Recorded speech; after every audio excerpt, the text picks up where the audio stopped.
Welcome everyone to this webinar on implementing the principles of change.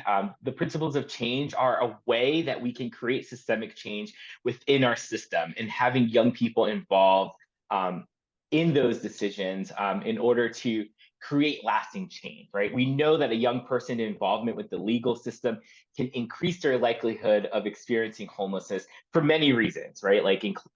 Which could include like aging out of the juvenile justice system, having parents that are going to accept them back, right? And getting adequate housing. All of these different factors can play into that re-entry and that planning of having that young person return home to a stable home. Today, we're going to talk about these principles of change and how they can be implemented in your day-to-day work. We have Liam, who's a Stoneleaf Fellow, who's going to be discussing from their perspective how these principles can be integrated into your work. Hi, folks. Happy to be here with you today. Glad that we were able to have this conversation on the intersectionality between youth homelessness and the legal justice system, criminal justice system for juveniles. Really, social determinants of health really depend or decide where you will go in life. And so anytime a young person kind of comes across your services, your agencies, it really is important to partner with them and really effectively serve them so that the rest of their life can go well. So I'm based here in Philadelphia, and I've been experienced in different forms of youth engagement, youth and young adult engagement and development. And I'm happy to share some principles that I found to be best practices. Yeah, thank you, Liam. And I think like one of the things that like you said, right, which is also like where this document and these principles of changes actually like rely heavily on, which is like partnering with youth and young people, right? So what's that mean? And because we use that term a lot in our field, right? Like we say we partner with youth and we share power with young people and young adults. And but what does that mean to you? And the other question for that is, what do you think? How should that be implemented with juvenile justice professionals? Specifically, that word of sharing power. Great question. Like you said, traditionally, partnership in our space, in our field, typically means bringing somebody to a table that's already kind of set, or there's something that's already drafted, and maybe a young person will look at it, and that means we've partnered with young people or youth, right? But for me, it goes much further than that. That's the first level. There are multiple layers or levels to partnering with young people. And really, what it means is getting down to their level, meeting them where they're at, and giving them agency, autonomy to kind of decide how they would like to engage with the process. So you might want to bring a group of young people to be a part of like a team to form sort of an action board, right? But if the young person's not ready for that or they want to do something else, finding out where you can kind of meet up with your organization's mission as well as what they need to find out how to best serve them. And that kind of goes into sharing power, right? Because we all have these ideas about what partnership would be like, but it really depends on what they're ready for and what they can have the capacity to navigate through. That's the way that partnership is really authentic because both people are coming to the table uh, in an equal way. The people who are already there or set have a little bit more uh, agency, have a little bit more experience, right? And the young person needs to learn those things, but they also have some things to share. Yeah. So as juvenile justice professionals, right? Like one of the principles is to ensure that laws and policies in our jurisdiction do not lead to youth experiencing homelessness to be cited, arrested, or changed, uh, or charged. I mean, charged for survival acts or quality of life offenses, right? So I think like how can juvenile justice professionals ensure that? And you kind of touched upon that, right? Like which is like a youth action board maybe. So how can young people be involved in ensuring that laws are not um, uh, a barrier for them? Yeah, that's a great question. So, at my last agency, I worked as a training and technical assistance, and we covered the East Coast, but my agency kind of did the whole country. And some of the lessons we learned from survivors and different people who had to engage in, survival acts, who were youth, were really that they kept telling their stories and cases in court once the justice system kind of got hold of them, but there was no one there before to listen to what policies and laws were in place to prevent them from ever even getting there. And so, one thing that we can do in the criminal justice world, juvenile justice world, is really sit down with them and talk to groups of young people in a formal way. So, that youth action board is really a team that you would engage consistently. You would provide compensation for them, some form of reciprocity so that you're both getting something out of it because they're the people who are on the front lines and they can really get down to the root of how can we make policies and structures that will support both the law, the safety of youth, and also freedoms and different things that they need to operate and just be themselves and be independent. Yeah. No, and I think you're absolutely right. Like how a youth action board is a vehicle for informing policies, right? And I think like what you've mentioned a lot was that prevention piece, right? Like when we're developing new policies, and young adults need to be involved in that process, right? Like because um, that's how we're going to make the system better, right? And I think like you highlight a really important piece, which is these young adults, these young people, they know, right? They know how to improve the system because they've lived through the system.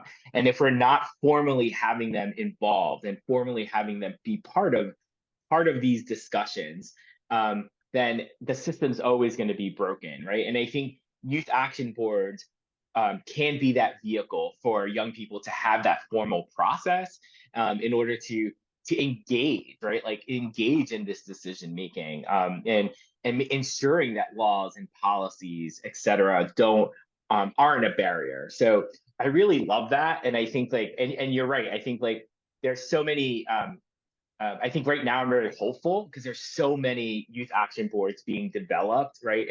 And like you said, there's many organizations out there that are helping communities develop their youth action boards, making sure young people's voices are heard. So hopefully that continues, and it's something that the juvenile justice system can definitely latch on to, right? And definitely, hey, let's start creating these youth action boards here, right?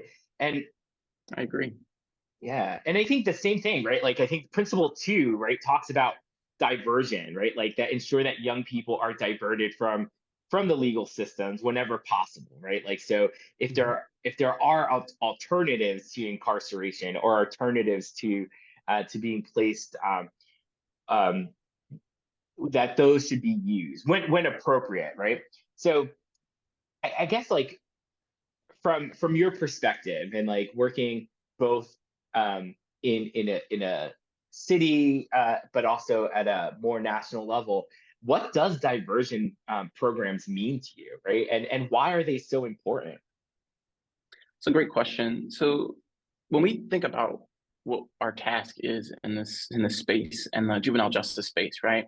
It really is to not really punish young people. It's really to kind of reframe them and put them on a path for success. That's what we all want. That's all of our goal, our similar goal, I should say, right? And so diversion programs, or that word diversion, really means investment, reinvestment. Change some of those structures and policies so that young people can really get into what they want to get into. And that changes the way we learn, it changes the way we think, and it changes the way they turn out or the outcomes. When you think about a diversion and reframing that word into engagement, we did a project that we kind of oversaw, and there was maybe about 20 to 40 young people from the community involved. Some of them were interested in coding and building their own, I don't know all the terminology they use, but like kind of CGI on the computer. Some of them were interested in learning how to cook. Some of them were interested in fashion and business. And so finding and engaging community partners and businesses and organizations who have some capacity to take on people who are youth who want to be trained, that really can get them out of the negative behaviors or the unhealthy behaviors that might show up when they're really talked to and you find out what they really want to do and what they really want to learn. Now, I will say that can be a little challenging. And so one approach to that is motivational interviewing and meeting them where they're at. But I think you're absolutely correct, right? Like I think that is our goal, right? Our goal isn't, or our goal shouldn't be to punish, right? Like it's to rehabilitate or to look at the positives and help them grow, right? Like and especially like we talk about young people and young adults having that capacity to grow and to learn. It's like that's where diversion can play a huge role. How can we set them up for success, right? And I think that is I think you said it, summed it up really great. With all of that. And I do think there's evidence-based practices that can be used, right? Yeah. Motivational interviewing being one of them, right? But there's so many others, right? Like that I think we can be implementing in order to really help young people and young adults like transition, right? Like transition to their next step in life, right? And hopefully it's a successful step, right?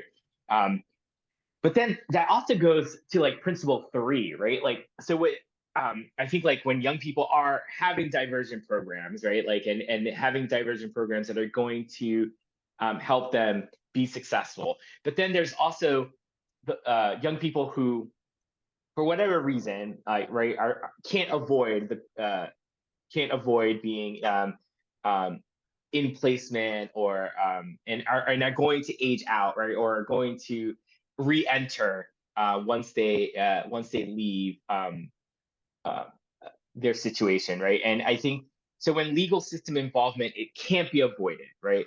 Um, we need to start transition planning, right? Like and helping young people like really like transition and help them re-enter um, society, right? So why is transition planning really important? And especially to avoid homelessness. And the third question, I know there's a lot of questions I'm rolling into in one statement, but the other one is when should transition planning start, right? So yeah, I'll open it up to you. Sure. That's a great question. To kind of address that first piece, right? When you think about when the involvement in juvenile justice is inevitable, after, during, before, housing has to be key. Housing has to be key. That's the first basis. Actually, some of my work when I was doing technical assistance for HUD, the Housing Urban Redevelopment Department, Mhm.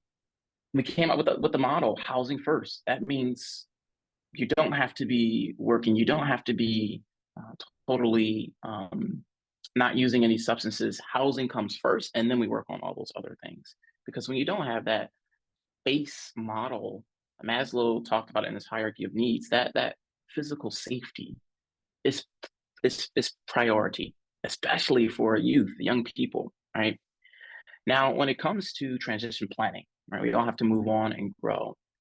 There's two things that come into play. So when the process begins, it needs to begin really as soon as a young person uh, starts that engagement with the criminal justice system. And they need to be involved from step one. So that's the big thing. We've done several listening sessions with youth who talked about transition planning. And one of the themes that came up was that it started about just a few months before they were about to be released from care. And they weren't a part of the planning. So they weren't down with the plan. They weren't okay with it. And so even if the plan has to be adjusted or uh, changed a little bit, it still needs to include the engagement from the very beginning to make sure they're on board, because that's the way that we ensure that the plan has a chance of success. And history just shows us that those plans typically end up and wind up in better places. And that second piece is partnership. So too many young people age out of the juvenile justice system each year into homelessness and then re-enter into the adult homelessness system. So at 18 or 21, depending on if they were in foster care before or not, there's different programs and situations that they could be available for. So are you working with your local homelessness department or local housing department, right? Those are the agencies that should be at the table to discuss some of that transition planning. So the transition plan should be between the criminal justice agency, partners, and the young person, but also the surrounding community that can support that young person to make sure that they develop and grow into the best person and the best potential that they can. Yeah.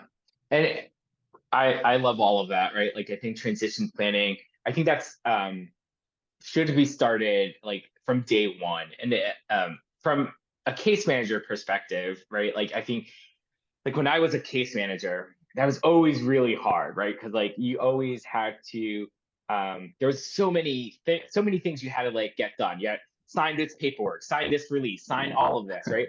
Um, but if but I think this is where like as case managers we need that training of like no this is really important, right? Like because if you don't do this then like what you said, like the chances of entering the adult system go up, right? The chances of them being homeless go up, right? Because like we're not starting those conversations from the beginning, right? So like yes, it's hard, right? Like, but this is so important that it needs to be part of our process, needs to be built into that process from the very first day, right? And I think that's something that like that I think just needs to happen, right? That we need to I start agree. this Yeah. transition planning from day one. I remember when I was a case manager, we actually did things backwards. So we did like your exit planning was the first thing you did, and then we did the intake, right? Like because that way, Yeah. like we knew like so where do you want to go after this, right? Like do you want to return back to your family?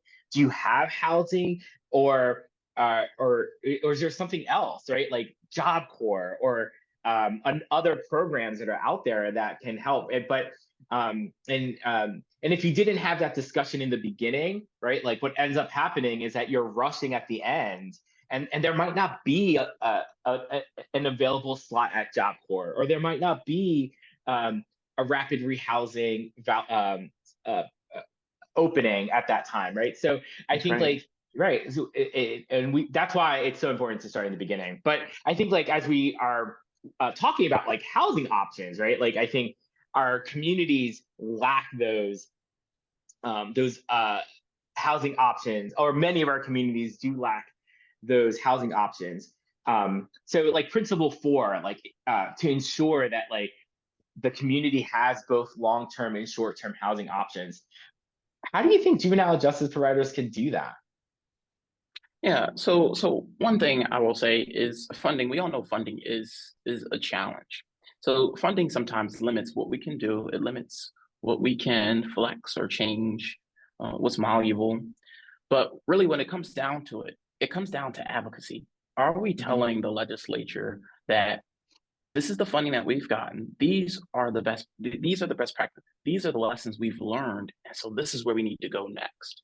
So that's the first piece. Changing some of the money that comes in and the flexibility of that money, so that we can actually pay for short-term housing, where maybe the young person is no longer in care or in need of such intensive care, and they can pay some rent, but they don't have enough to pay all of their rent. So we provide them with shallow rent, right? And then long term, are we setting them up to make sure they have skills that they need to sustain their own housing?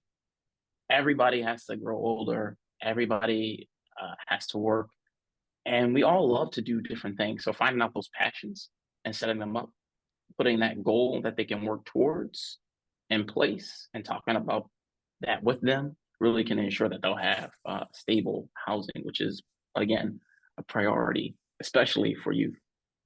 Yeah, and you talk about advocacy, and I think this is where juvenile justice providers can definitely play a role, right? Like there is that like direct advocacy, which is like going to the legislation and changing those laws. But some of our juvenile justice providers might not be able to do that for whatever reason. For sure, Maybe, for sure. yeah.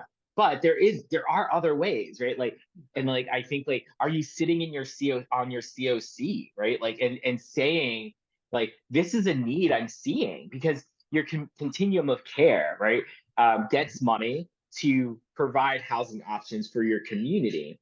But if you're not at the table, right, and you're not saying this is the need that we're seeing, they're not going to create those housing options. And the same thing with, like, having those youth action boards, right? Like, if those youth action boards, if you're not developing one, and their voices aren't being heard, right, and then decisions are being made without their input, right? Like, so I think one way to definitely ensure that, like, there's long-term and short-term housing options is, first, like, be out there, right? Be part of your community. Go to your COC meeting, your continuum of care meetings. Meet with the homeless youth providers, right? Like, and the second thing is, if you're able to uplift young people's voices, making sure that they're also included in those meetings. Bring a young person that you work with, a young adult that you work with, That's right. to That's that right. meeting, That right? engagement. Because Yeah. exactly, like, bring them with, right, and having them, like, say this is a need, right, like, and we need to start having these short-term and long-term options. And housing isn't the only thing, right? Like, I think principle 6, right, really, like, or principle 5, excuse me, principle 5, Mhm. ensure your community provides youth and families with, like, those support services, right? And I think that's extremely vital, right? Like, yes, give them housing, right? But then what are those support services that are needed, right? So I don't know if you can touch upon some of those support services that you think are essential in housing young people and young adults. For sure. So we call them in our space, in our field, wraparound services or wraparound supports. And really, they are supports that are seen as some of the terminology people might use as secondary or tertiary, but really they're all primary, right? So when it comes to a young person who might be involved in juvenile justice, involved in unstable housing, right?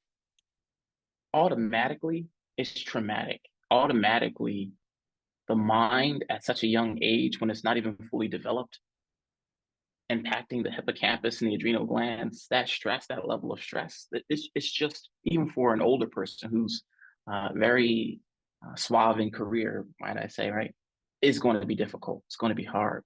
And so mental health supports, right? Education, how are they doing in school? How are they getting along with just their peers? Social engagement. Do they have friends and supports? Do they have those skills needed to develop that? Are you meeting and talking with the mental health agencies in your community to make sure that young people can get that adequate support? One thing that's come up recently is that, especially throughout COVID, the wait lists for seeing a mental health provider are up to 6 months. 6 months. Now, think about that on a young person and the impact that can have. There's a book by Dr. Bessel Vanderkolk called The Body Keeps the Score. And it just talks about how the impact of trauma and those things can have on the physical body, the physiological response causing muscle tightness. And for me personally, in my own experience, I wasn't able to physically make it to class. I suffered from a lot of pain. And so getting to my medical appointments were very primary and important and helpful for me and figuring out what that was. And it took a lot of time um, and people and supports and services, social workers, to kind of sit down with me and ask me, "Hey, Liam, what's going on? You're typically pretty solid in school. What's happening?" And so those are the things that kind of supported me. And just one more thing on your original question, services that can support all young people. Again, it goes back to advocacy, right? We're not all able to do that in all the roles that we have, but we need to start thinking about how do we make mental health a part of primary care and not secondary or tertiary.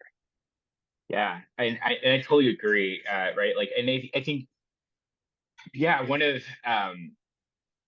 right, like, our young adults and our young people are going through right, the reason they're involved in the juvenile justice system is something happened. They right like and I look at like the trauma that a lot of our young people experience, right, and we know like I know we can have a whole session just on the ACEs score, right, like and the Yes. ACEs. And I think that is, and for those of you who do not know, it's adverse childhood experiences. It was a study, and it showed that like adverse childhood experiences do impact later life outcomes. And I think like when we start seeing all of that, like how everything's interconnected, right, and how important these wraparound services are.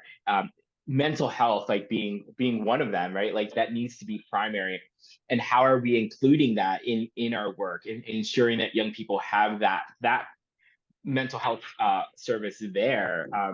And I think you're absolutely correct, right? Like, and if we're not doing that, right, and we're just housing them, then like, yes, they have a house, but then like I think you mentioned earlier regarding Maslow's hierarchy of needs, right? Yeah, That's right. having a house is the foundation, right? But That's then like, right. how do you then like move up, and like how are you like your basic needs are met, right? But then there's other needs that humans have, and like we need that, right, like, and we need those social supports, and we need those connections, and we need and all of that in order to um uh just be human, right, like we right, like that's it's just anyway, so I'm getting off that soapbox, Yeah, but yeah, I think we can have a whole like 1 hour discussion just on those wraparound services.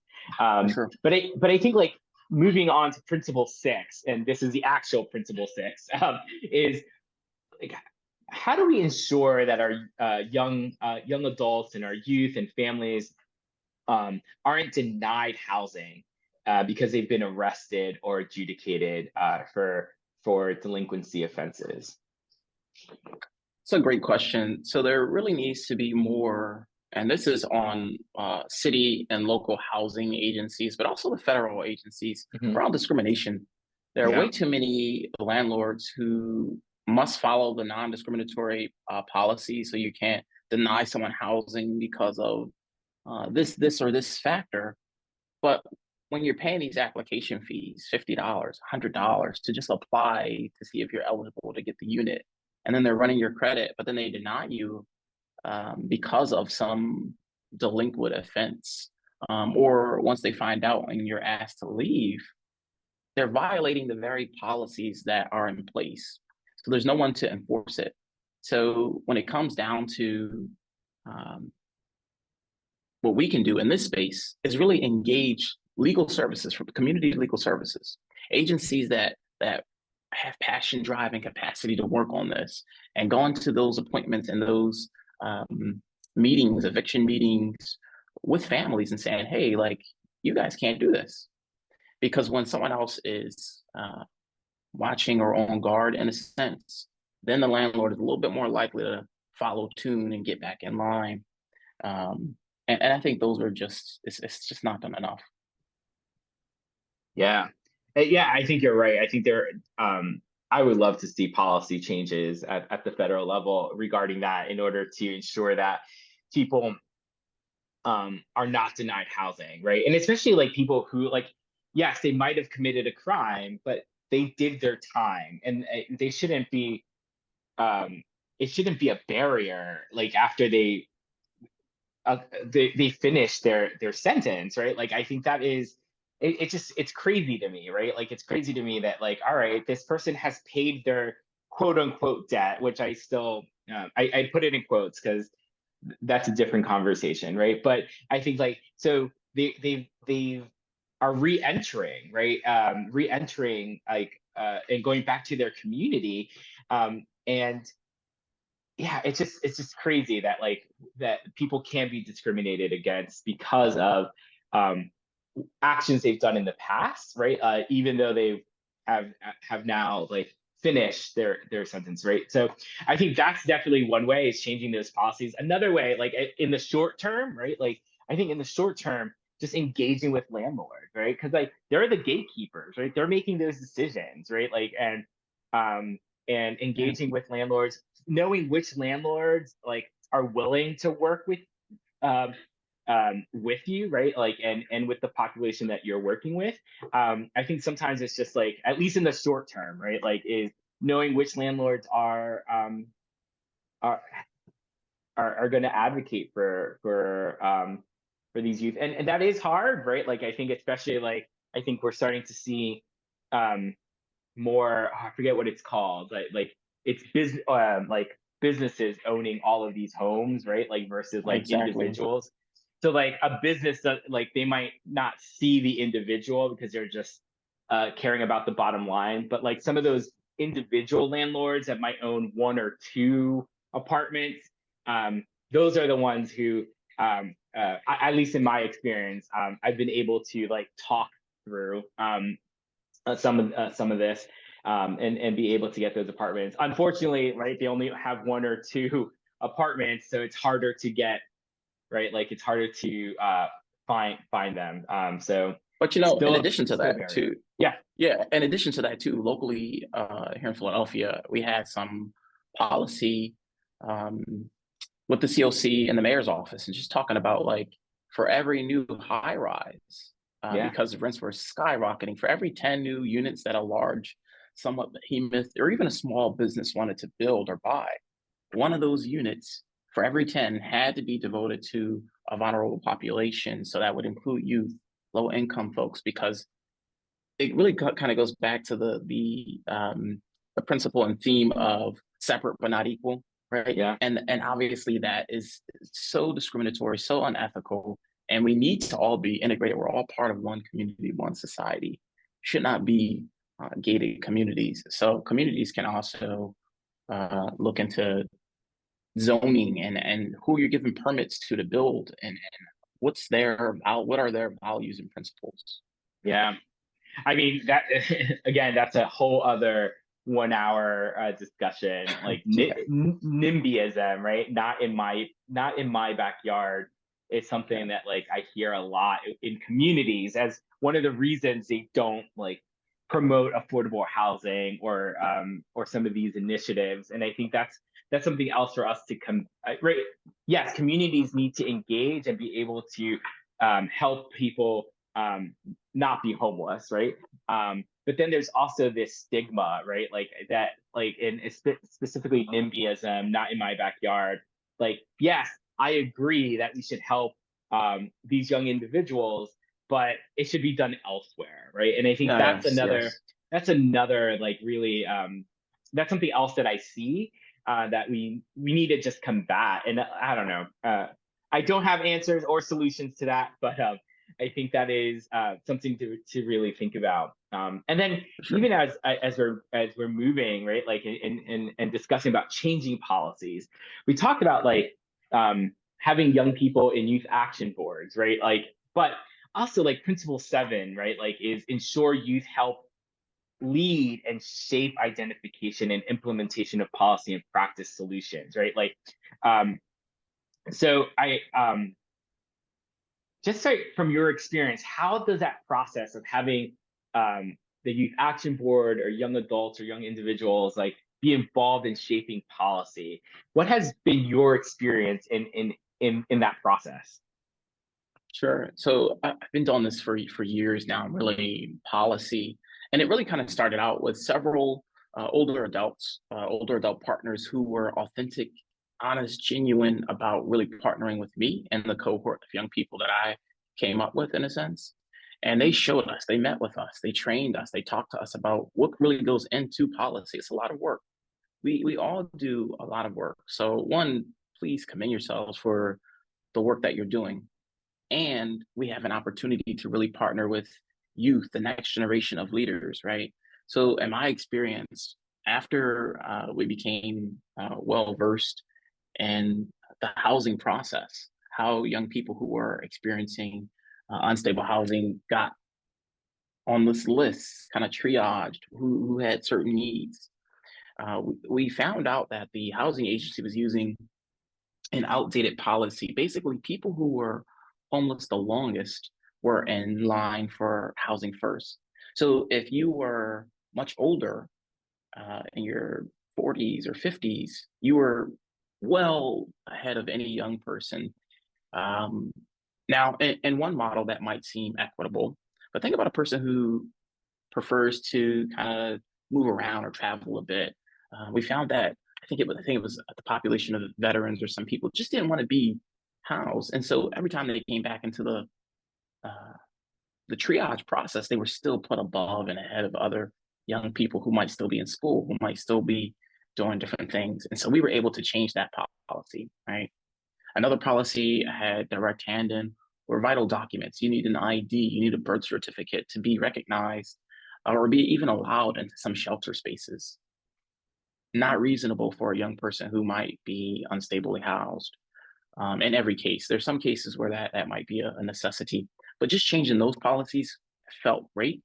And it showed in the numbers of young people who were now accessing shelters, now accessing the access points or places where people go to find out what housing options are available to them. And so those are tangible ways that came about really because the older adult partners in that space brought young people and we saw those gaps and we were able to provide somewhat of a safety net for any young person falling through them.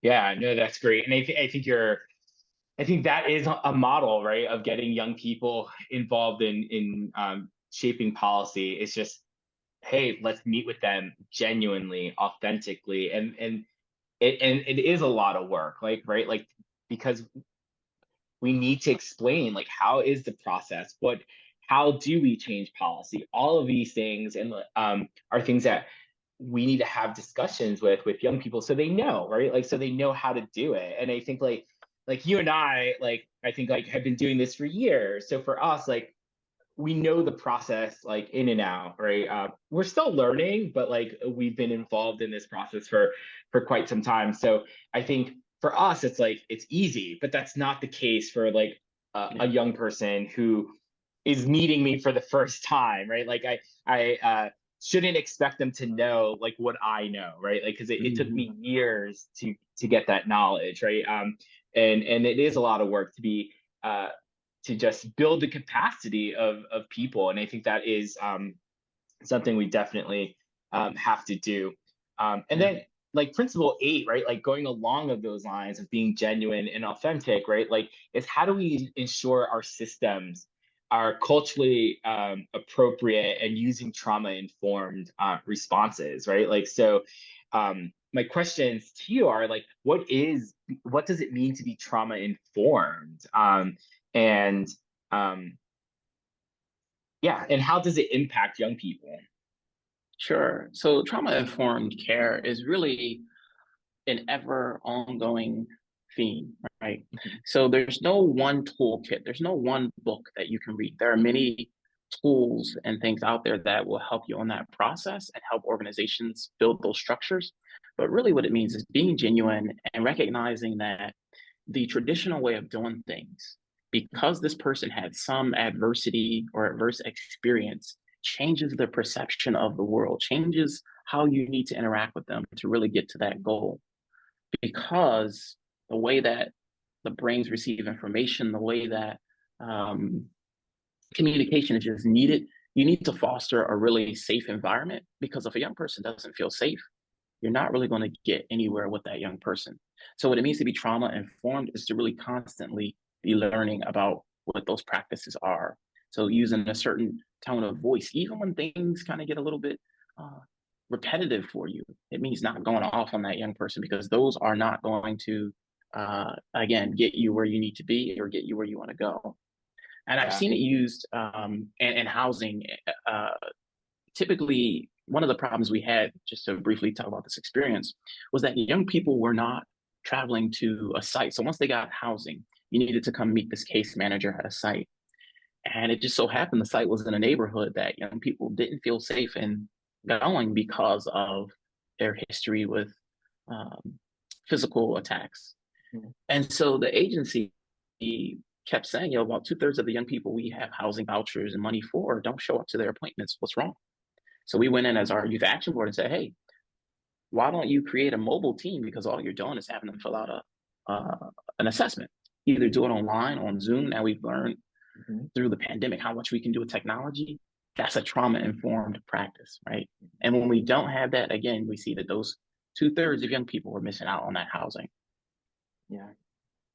No, and that's an excellent example, right? That um we just have to tweak what we're currently doing, right? Like, and sometimes we just do things because this is how they've always been done, right? Yeah, That and we don't need to stay within this box. Like, can we do things differently? And I do think trauma informed practices do challenge us to do things differently.